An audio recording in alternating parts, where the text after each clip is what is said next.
আপনার জমিনের খড়টাও কিন্তু গরুকে খাওয়া যায় না। 1 নম্বর আমাদের এটা ক্ষতি।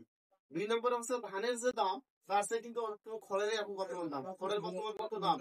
আপনার মনে করেন 9,000, 10,000, 8,000 টাকা বিশেষে এবং আপনার খড়ের মান হিসেবে আপনাদের এই 8,000, 9,000 আপনার খড়ের কম দাম এখন বর্তমান নাই বলেন। তার মানে আমাদের ধান গাছের খড়েরও দাম পর্যাপ্ত পরিমাণ ভালোই আছে। তো সেই ক্ষেত্রে আমাদের এই কারেন্ট পোকা ধরলে খড়টাও নষ্ট হয়ে যায়। 2 নম্বর হচ্ছে যে কারেন্ট পোকা ধরলে ওই জমিতে ধানটা আর মানটা ভালো থাকে না।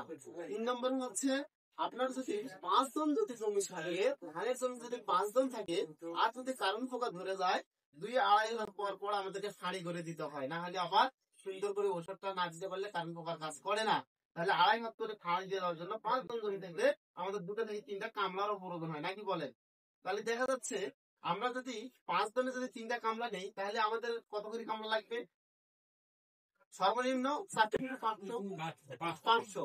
তাহলে 500 যদি হয়, 5 জন যদি হয়, 5টা যদি কামলা লাগে